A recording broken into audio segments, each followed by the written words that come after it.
जय हिंद प्यारे साथियों, एक बार फिर से आप सभी के लिए लेकर आ चुका हूं मैं सीआरपीएफ ट्रेडमैन एग्ज़ाम 2023 के लिए हिंदी के महत्वपूर्ण क्वेश्चन जो आपको एग्ज़ाम में देखने को मिलने वाले हैं। दोस्तों, आप सभी का सीआरपीएफ ट्रेडमैन एग्ज़ाम 1 जुलाई से 13 जुलाई तक होने वाला है और अब आपके पास बहुत ही कम समय बचा है तैयारी के लिए। तो जितना आपको प्रैक्टिस करना है दोस्तों, उससे दुगनी आपको मेहनत करनी है सिलेक्शन लेने के लिए।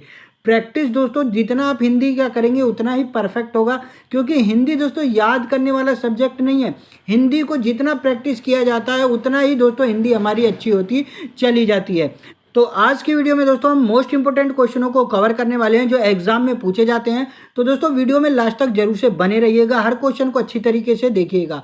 तो चलिए साथियों वीडियो की शुरुआत करते हैं, लेकिन उससे पहले यदि आप चैनल पर नए हो तो चैनल को सब्सक्राइब करके नोटिफिकेशन बेल कॉल पर सेट कर लीजिएगा डेली दोस्तों जीके जीएस और हिंदी के इसी तरीके के महत्वपूर्ण क्वेश्चनों को देखने के लिए। तो चलिए वीडियो की शुरुआत करते हैं। तो दोस्तों हिंदी का फर्स्ट क्वेश्चन है, आसक्त का विलोम क्या है? आसक्त का विलोम, कौन सा ऑप्शन राइट हो जाएगा? तो दोस्तों ऑप्शन ए आपका राइट हो जाता है। आसक्त का क्या हो जाता है? विरक्त। विरक्त दोस्तों एग्जाम में दे देगा या फिर अनासक्त दे देगा। आसक्त का क्या दे देगा? या तो विरक्त दे देगा या अनासक्त दे देगा। तो जो भी आपको ऑप्शन में देखने को मिल जाए वही आपका राइट हो जाएगा। चलिए नेक्स्ट क्वेश्चन देखते हैं दोस्तों। अगला क्वेश्चन है, बढ़ा चढ़ाकर कहना के लिए एक शब्द क्या है? बढ़ा चढ़ाकर कहना, कौन सा ऑप्शन राइट हो जाएगा? तो दोस्तों इस क्वेश्चन का आंसर ऑप्शन है डी राइट हो जाता है। अतिशयोक्ति कहा जाता है जब किसी चीज को दोस्तों बढ़ा चढ़ाकर कहा जाए, उसे क्या कहा जाता है? अतिशयोक्ति कहा जाता है। नोट डाउन कर लीजिएगा। चलिए नेक्स्ट क्वेश्चन देखते हैं। आयु में बड़े व्यक्ति को क्या कहेंगे? आयु में बड़े व्यक्ति को क्या कहेंगे? तो दोस्तों ऑप्शन है बी राइट हो जाता है। आयु में बड़े व्यक्ति को ज्येष्ठ कहा जाता है, और दोस्तों जो पूजने के योग्य हो उसे पूजनीय कहा जाता है, और दोस्तों जो छोटा होता है उसे क्या कहा जाता है? कनिष्ठ कहा जाता है। तो ये सब चीज भी आपको याद रख लेनी है। चलिए अगला क्वेश्चन देखते हैं दोस्तों। अगला क्वेश्चन है, उपान्ह शब्द किसका पर्यायवाची है? उपान्ह शब्द किसका पर्यायवाची है? कौन सा ऑप्शन राइट हो जाएगा? तो दोस्तों इस क्वेश्चन का आंसर ऑप्शन ए राइट हो जाता है। उपान्ह शब्द जूता का पर्यायवाची है। मोस्ट इंपोर्टेंट है, जरूर से याद रख लीजिएगा। जूता हुआ, खड़ा हुआ, बूट हुआ, ये सब आपको एग्जाम में दे दे तो आपका क्या हो जाएगा? और उपान्ह का पर्यायवाची हो जाता है। चलिए दोस्तों अगला क्वेश्चन देखते हैं। अगला क्वेश्चन है, चंद्रिका का पर्यायवाची क्या है? दोस्तों क्वेश्चन के साथ साथ आप भी आंसर देके चलिएगा। लास्ट में आपको कमेंट करके बताना है कि कितने क्वेश्चनों को आप सही कर पाए हैं, ठीक है ना दोस्तों? तो साथ ही साथ आंसर बताते चलिएगा। चलिए बताइए चंद्रिका का पर्यायवाची क्या है? तो दोस्तों इस क्वेश्चन का आंसर ऑप्शन सी राइट हो जाता है। चंद्रिका का पर्यायवाची कौमुदी है। क्या है दोस्तों? कौमुदी है। और चंद्रिका के अन्य क्या है? याद रख लीजिएगा, चांदनी, ज्योत्सना, चंद्रकला, ये सब किसके हैं दोस्तों? चंद्रिका के पर्यायवाची हैं। तो ये भी सब चीजें आपको जरूर से याद रख लेनी है। चलिए अगला क्वेश्चन देखते हैं। शुद्ध वर्तनी वाला शब्द कौन सा है? ऐसा क्वेश्चन दोस्तों आपको एग्जाम में देखने को मिलेगा जरूर से। शुद्ध वर्तनी वाला शब्द कौन सा है? तो दोस्तों ऑप्शन है बी राइट हो जाता है। भागीरथी। यहाँ पर दोस्तों भागीरथी शुद्ध वर्तनी में लिखा गया है, इसको जरूर से देख लीजिएगा। और दोस्तों सबसे बड़ी बात मैं आपको बता दूं, आपका सिलेक्शन ना होने का क्या कारण होता है? जब एग्जाम आ जाता है ना, उतने टाइम दोस्तों आप पढ़ाई शुरू करते हैं, तो सबसे बड़ी दिक्कत ये हो जाती है। यदि आपको सीआरपीएफ ट्रेडमैन में सिलेक्शन लेना है ना, तो अभी से पढ़ाई शुरू कर देनी है। और हिंदी एक ऐसा सब्जेक्ट है दोस्तों जिसे याद नहीं किया जा सकता। जितना आप प्रैक्टिस करेंगे ना, उतना हिंदी आपका अच्छा होता चला जाएगा और उतने ज़्यादा से ज़्यादा क्वेश्चन आप अटेम्प्ट कर पे आएंगे। तो प्रैक्टिस जरूर से करते रहिएगा हिंदी का।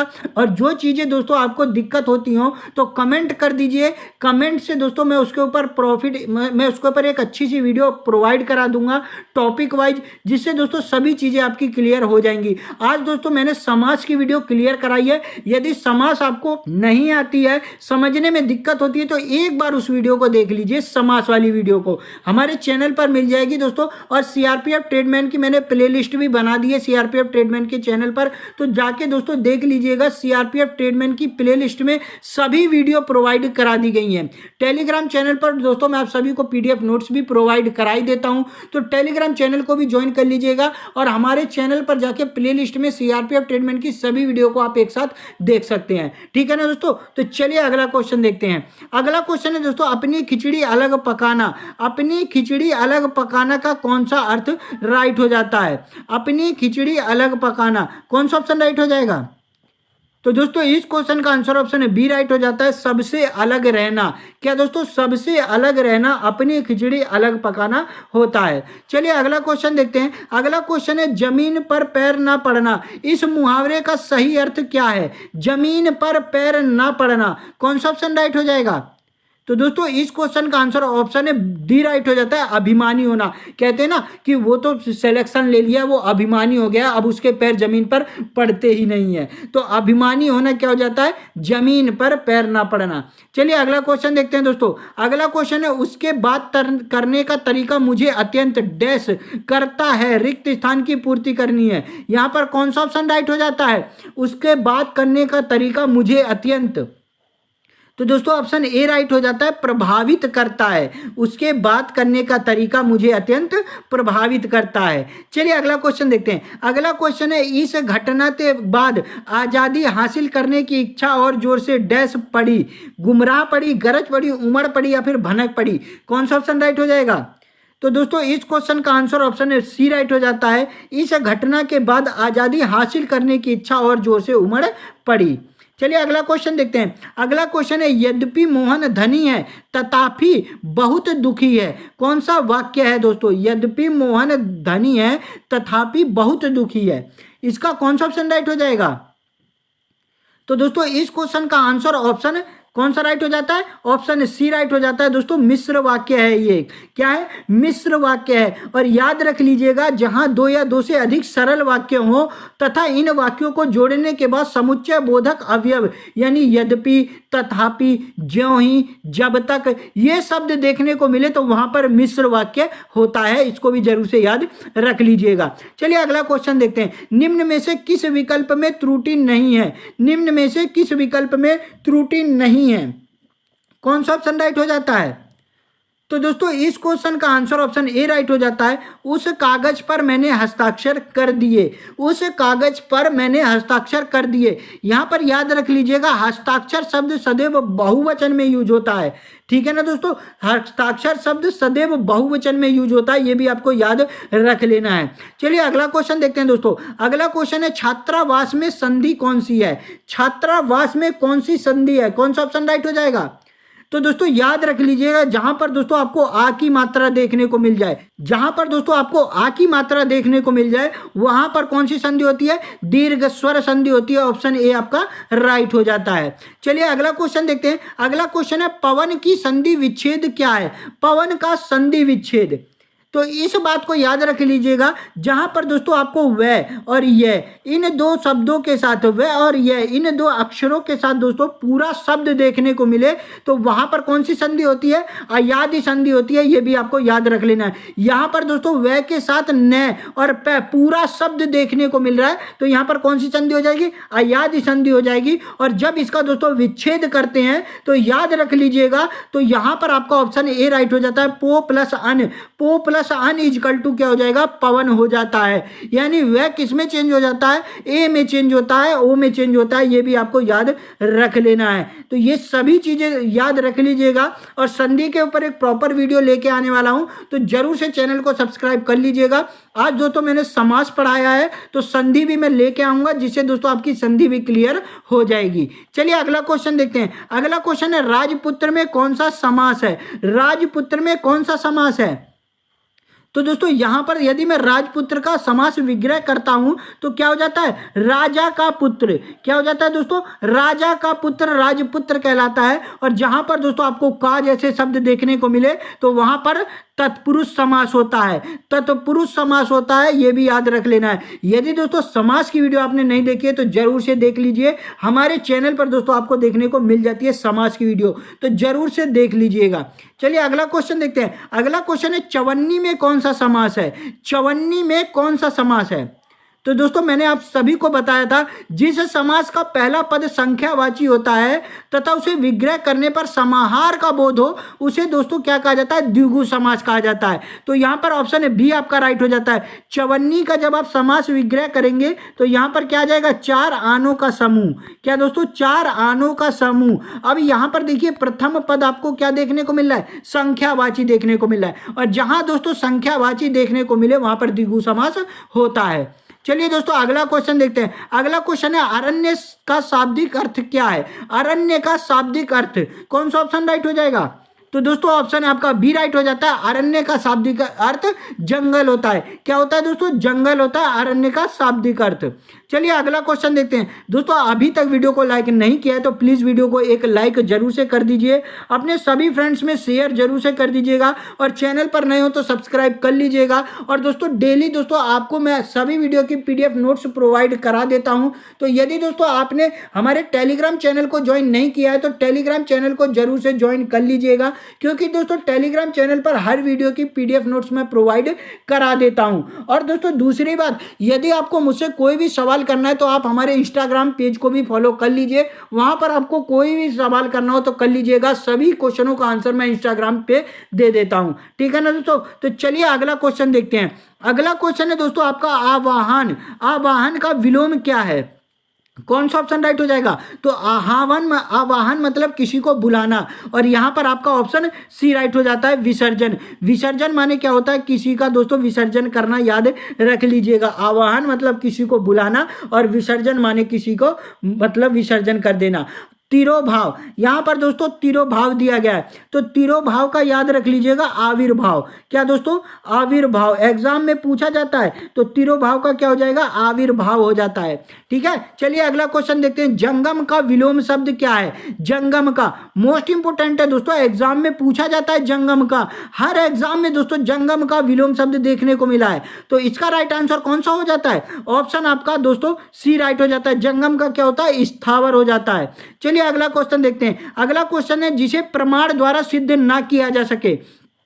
जिसे प्रमाण द्वारा सिद्ध ना किया जा सके उसके लिए सही शब्द क्या है। जिसे प्रमाण द्वारा सिद्ध ना किया जा सके, तो दोस्तों इस क्वेश्चन का आंसर ऑप्शन है बी राइट हो जाता है। अनुप्रमेय उसे कहा जाता है। चलिए अगला क्वेश्चन देखते हैं। जिसमें जानने की इच्छा हो के लिए एक शब्द क्या है। जिसमें जानने की इच्छा हो उसे क्या कहा जाएगा, तो दोस्तों उसका आंसर राइट हो जाता है, कौन सा, ऑप्शन है डी, जिज्ञासु। जिसे जानने की इच्छा उसे जिज्ञासु कहा जाता है। जितेंद्रिय किसे कहा जाता है, जिसने इंद्रियों को जीत लिया हो। क्या कहा जाता है, जिसने इंद्रियों को जीत लिया हो उसे जितेंद्रिय कहा जाता है, और जिसने इंद्र को जीत लिया हो उसे इंद्रजीत कहा जाता है। इन दोनों चीजों को आपको जरूर से याद रख लेना है, कंफ्यूज होकर गलत नहीं करना है। जो जीता ना जा सके उसे क्या कहा जाता है, अजेय कहा जाता है। चलिए अगला क्वेश्चन देखते हैं। अगला क्वेश्चन है कौन सा शब्द गणेश का पर्यायवाची नहीं है। कौन सा शब्द गणेश का पर्यायवाची नहीं है, तो दोस्तों इस क्वेश्चन का आंसर ऑप्शन है सी राइट हो जाता है, धनद।